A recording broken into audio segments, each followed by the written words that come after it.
Jamie, I heard that you were pitching in on the set, girl, moving stuff around and carrying on. I love every aspect of this job, every aspect of it. Our crew here today are wearing name tags. I love the communal feel of a movie set. It really flips my switch. So whatever we need to do as a group, I will do, because that's sort of, to me, the communal effort of the art form. Pamela, do you think that that helps to create what Jamie, to just piggyback off of what Jamie said, create a not only a communal feel on the set, but a togetherness between the cast and crew, and to make it all one, so that there's no differentiation.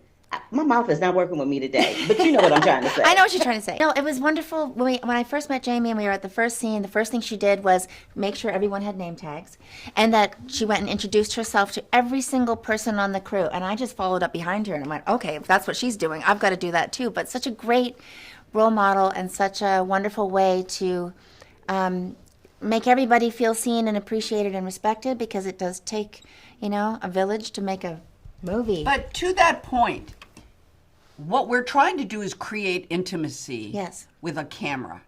And the great example of that is what Pam talked about 2 interviews ago, that the scene with Billy Lord, where Billy plays her daughter, she's a single mom, and Billy comes and confronts her about the choices she's made as a single mother, about choosing showgirl life over raising her daughter. And they had never met. That scene took place the first day that they met. And what I'm saying is, you create a world and then you drop into this deep emotionality with people immediately. I never met one of the people on The Bear before I walked into the kitchen of the Christmas episode. Not one. I walked around, shook everybody's hand, and then they said, let's roll. So it's both. It's the creating a family, a safe space. It's like a petri dish. You want to create a really safe petri dish and then let shit happen. I love that. Pamela, Jamie, can you both just speak really quickly to being mothers and dealing with a story that is basically at its essence a mother-daughter story taking place in Vegas? Well, I always say we're going to have to face our adult children and beg for forgiveness. I've been there. And so that scene alone was so special to read and to be able to participate in. I've been a working mother since my daughter for 38 years, and I have never worked a day without regret, without the tension, that tension of somehow I am doing something wrong. I should be somewhere else. It's a very challenging thing for working mothers, and a beautiful portrayal of it in this movie. Absolutely. That's my time. I love both of y'all. God bless Pamela, you. how I feel about you. And I hope this isn't the last time I speak to you, Jamie. You guys are lovely. You do wonderful work in the film. Far out. And what can I say? Thank you Thank so you. much. Thank God you. bless Mwah. you. Listen, y'all, I want to talk to you about the fact that you all in this film are portraying 2 young women who are looking to have some longevity as dancers, right? But as 2 young women in the entertainment industry as actresses, how do you see yourselves going about finding longevity in that respect? Such a great question. I think there is something inherently beautiful about this job, and that as we change and grow, we find roles that match where we are in life at the given moment. Like, I don't know if I would have, if Jodie would have found me in the same way 2 years ago that she found me when we did this project. So there's like such an interesting sort of life work parallel situation going on in the industry that we foolishly chose, or not foolishly. It's great. It's the best, but I don't know. It's I guess always change. I always want to be changing and growing. Yeah. And I feel very lucky that I feel like I can do that in this space. And every time I do a character and take on something, I feel like I change because of it. And I think that keeps the spirit of longevity sort of alive, is that we get to kind of change and grow and make interesting choices. And for me, I've always sort of looked at my career as like a staircase. I just want to constantly be moving forward and challenging myself. And as I grow older, I realize, what's important to me in my work, which is, for me, it's working with people that I respect, that I admire, that I love. We spend so many hours, minutes, days, months of our lives doing what we do that it should be enjoyable. So for me, it's about just constantly challenging myself, continuously working with people that I admire and respect.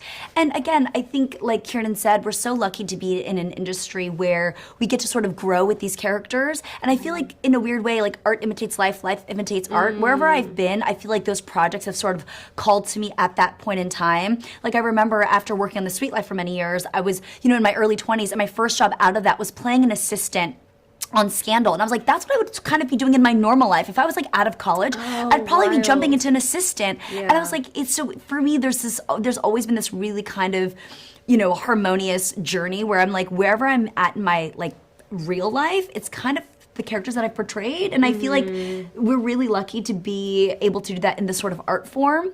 But to be honest, Carla, I just want to keep working. So as long as they keep hiring me, that's as much longevity as I'll take. They're going to keep hiring both of y'all. Oh, thank you, love. Y'all got Thank the you. goods, and you bend and had the goods. And you Thank you. So sweet. Oh, man. Morning maid. And that dance number, everything. I'm trying to get into it, but everything. Thank you. It was the most fun I've had in ever. It was so fun. It was so fun. I was doing the splits. You had a good time. I was doing the splits for, thank you. For hours. So I read the script, and the first thing I went was, I'm going to start doing the splits tonight. I'm going to make sure that I can get into them by the day. And you killed that. You were like this far off the ground and holding it. We were inches. This woman it was incredible. I had to like sit there and not care. And all I could think about was, wow, all of those muscles working right now. My 36-year-old body is screaming in pain. No, and I you was were kind of incredible. screaming too. No, it's okay. Well, I was the kid who always thought, like, I can do the splits, no problem. You guys, why can't you do it? And then I stopped doing it and thought, oh my God, I was so cocky when I was a kid. I know you come from a cinematic family, and I was just curious to know, as a filmmaker, because this is your third film, right? Mm-hmm. So as a filmmaker, I wanted to know, what lesson did you learn about taking risk and leaning into your authenticity with your filmmaking? Someone once told me that like making movies is like making pancakes, and sometimes the griddle's too hot or the batter's too thick or too thin, and each movie you kind of don't get to know it until after you've made it, and it's always a new learning process with new challenges.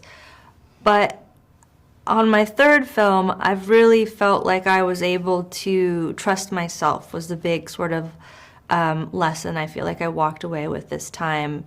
I have a lot of big figures in my life and with amazing advice, but at the end of the day, I still have to follow the path that I want to tell and how I see it, and to trust that. I think I really kind of have been able to sort of access that within myself, and I think that's also because I became a mother, and now challenges in the movie environment don't scare me. They just feel like fun, creative play, and the real challenges and scary parts of life are like making sure my family's happy and healthy. So it became a new sort of energy for me. Gia, it is always a pleasure to speak to you, and you know what a fan of this film that I am. I really applaud and appreciate the fact that this Showgirl story is told by a woman with a female crew cast. Yes. And I feel like through that lens, it's very authentic and very moving. So I just wanted to say that before we signed off, and to thank you for your artistry. Thank you. I appreciate you. It's nice to talk to you again. Same here. I'll see you soon.